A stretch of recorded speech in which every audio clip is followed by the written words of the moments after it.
Welcome to The Explainer. If you look around modern Europe today, you'll spot something absolutely fascinating happening right out in the open, yet it's kind of flying completely under the radar. Massive, everyday changes are completely transforming European streets. You've got American music pumping in local cafes, American-style fast food on practically every corner, and young people endlessly swiping through American apps on their phones. But what is actually going on here? Are we just swapping some recipes and playlists, or is there a much larger, systemic transformation happening right under our noses? Okay, let's dive right into this. That is the massive elephant in the room question we've got to ask today. Is Europe actually losing its culture? Like, are Europeans just borrowing a few convenient American ideas for the weekend, or is something way deeper fundamentally shifting in the European way of life? To really get a grip on this, we have to look way past the surface and figure out exactly how these habits are taking root. Here's our roadmap for this explainer. We're going to start with the cultural shift. Then we'll look at food and daily life. After that, we'll dig into work and digital habits, explore entertainment and language, and finally, we'll uncover the deepest export of all, the American mindset. Section 1. The cultural shift, blending, not replacing. Our core thesis here is that Europe isn't simply becoming American, right? It's not some hostile takeover or a total wipeout of tradition. Actually, it's more like Europe is actively mixing and adapting these American habits into uniquely modern European lifestyles. It's a subtle, gradual blending. Moving on to Section 2, Food and Daily Life, the surface changes. Let's get into the most visible, everyday shifts. These are the habits you can literally see, taste, and experience the second you walk down a street in Berlin, Rome, or Paris. And it all starts with the very things Europeans eat and drink. For generations, European coffee meant one thing: a quick, small espresso, deeply rooted local traditions, and leisurely conversation at the bar. But today, across European cities, you're seeing huge iced coffees, highly customized flavored specials, and a totally different vibe, where cafes are treated as temporary laptop-filled offices. Coffee isn't just a quick drink anymore. It's morphed into this prolonged, highly personalized experience. And we're seeing a very similar shift when it comes to the morning meal. The traditional European breakfast was always beautiful in its simplicity, right? A quick pastry, some coffee, really moderate portions. But recently, the American concept of brunch has absolutely exploded across the continent. We've gone from a simple, quiet morning routine to massive plates of avocado toast, endless pancakes, bottomless drinks, and a heavily documented social media-fueled weekend event. Basically, brunch has become a distinct social identity. All of this feeds into a much broader theme in daily commerce, which is this new expectation of more. American fast food is literally everywhere, but it's often using Europeanized ingredients to cater to local tastes, which is a perfect example of that blending we talked about. Alongside this, we're seeing a definite rise in oversized portions. We're getting a massive meal as just part of the expected value. And then, of course, there's the American-style shopping mall. European shopping is steadily shifting away from those small, local street markets toward massive commercial centers, where families can spend the entire day eating, catching a movie, and socializing all under one giant roof. Section 3. Work and digital habits. The systemic shift. We can clearly see these huge changes in what people consume every day. But that begs a pretty vital question. Is all this really just about bigger portions of food and flavored coffee? Or are the fundamental structural realities of work and time changing too? Let's look at how this bleeds right into our professional lives. Think about the formally structured European office of the past. You had formal titles, strict dress codes, and being physically tethered to a desk was absolutely mandatory. Contrast that with our brand new reality.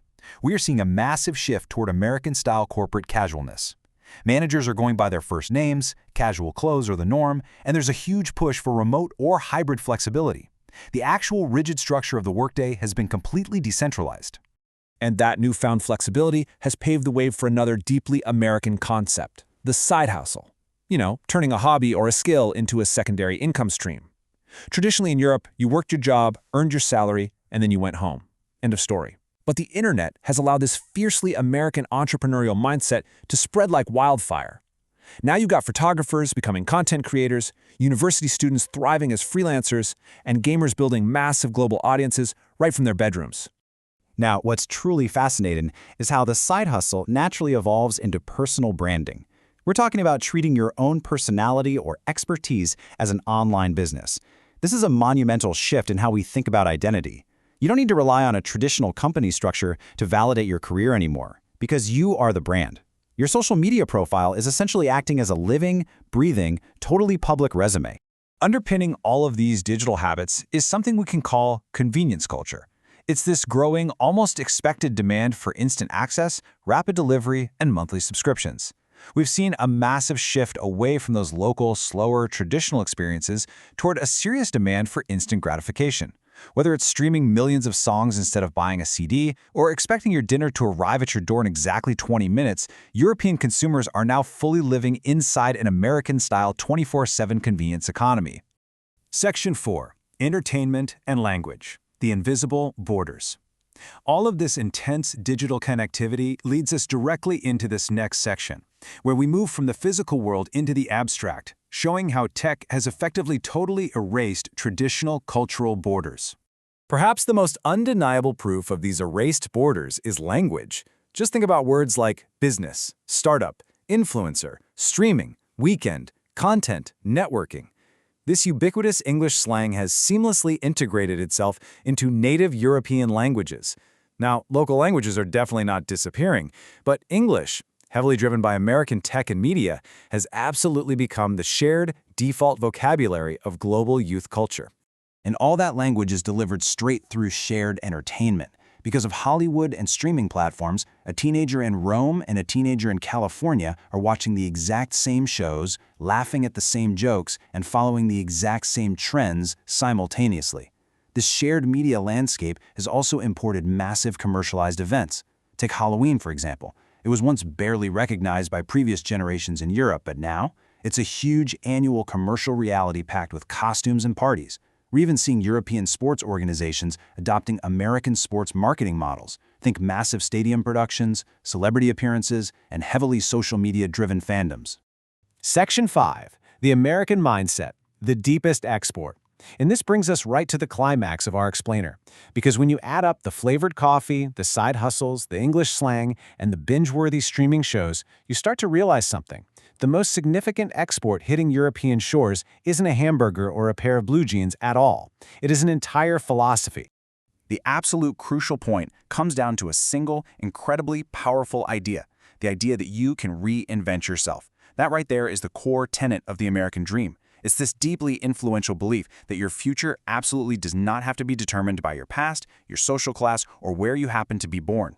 Through movies, tech companies, and online entrepreneurs, young Europeans are constantly absorbing this narrative of raw ambition and personal reinvention. And that mindset, that is the deepest, most enduring American export of them all.